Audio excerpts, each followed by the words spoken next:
আসসালামু আলাইকুম, কেমন আছেন সবাই? এই যে আমি রান্না করছি খাসির মাথার ভুনা। মাংস রান্না করতে যে মশলাগুলো লাগে ঠিক সেই মশলাগুলো দিয়ে আমি মশলাগুলো আগে কষিয়ে নিয়েছি খুব ভালো করে, মশলা আর পেঁয়াজ। তারপরে কষানোর পরে আমি মাথার মাংসগুলোকে যেভাবে দিয়ে তারপর মাংসগুলো সুন্দর করে কষিয়ে অল্প ঝোলে আস্তে আস্তে রান্না করে নিয়েছি। রান্না করার পরে এখন তা কড়াইতে দিয়ে আবার জাল দিয়ে একবারে শুকনো করে এরকম আঠালো করে নেব বা একবারে গাঢ় করে নেব। আর এই খাসির মাথাটা এভাবে রান্না করলে খুবই মজা লাগে, গরম ভাতের সাথে, রুটির সাথে বা চিতই পিঠা যাই বলেন, পরোটা সবটার সাথে খেতে খুব মজা লাগে। আর বেশি ভালো লাগে আমার কাছে গরম ভাতের সাথে।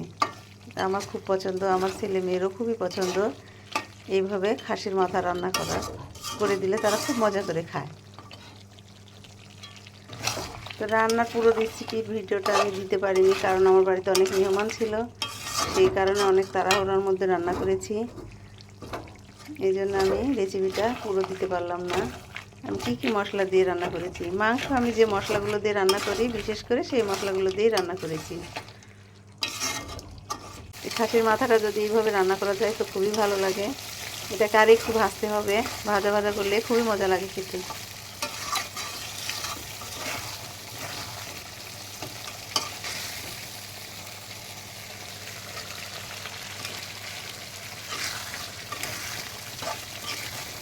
এইভাবে জালে জালে সবসময় রান্না করতে হবে, বা একটা ছন্নি বা খুন্তি এইভাবে নাড়তে হবে। তো এইভাবে নাড়তে নাড়তেই মাংসটা খুব সুন্দর শুকনা হয়ে যাবে, খাসির মাথাটা আর কালো হয়ে আসবে, তখনই খেতে খুবই মজা লাগবে। তো ভিডিওতে অত সুন্দর কালো কালারটা আসছে না, ভিডিওতে একটু ফেস্টাই লাগছে। তো এই যে কালারটা খুবই সুন্দর হচ্ছে আস্তে আস্তে। আর আমি রাতের বেলা ভিডিও করছি ফ্ল্যাশ জ্বালিয়ে, এই কারণে কালারটা একটু হলদেটে আসছে, কিন্তু একেবারে সুন্দর কালো কালো হয়ে আসছে, খয়েরি কালারের মতো। তো খুবই ভালো লাগবে। আর এইভাবে এই মাথাটাকে রান্না করে খেলে আমি সব মশলা দিয়ে মশলাগুলোকে সুন্দর করে কষিয়ে তারপরে খাসির মাথাগুলোকে টুকরো করে, তো আগে মাথাটাকে কেটে নিয়েছি। তো যাই হোক, মাথার মাংসগুলোকে একসঙ্গে কষিয়ে তারপরে এভাবে আস্তে আস্তে জালে আমি এগুলোকে এভাবে, দেখুন রান্নাটা হয়ে গেছে, কত সুন্দর কালার হয়েছে। ঠিক এইভাবে মশলা দিয়ে আগে রান্না করেছি। খাসির মাথার ভুনাটাকে রান্না করতে চাইলে এইভাবে রান্না করে নিতে হবে।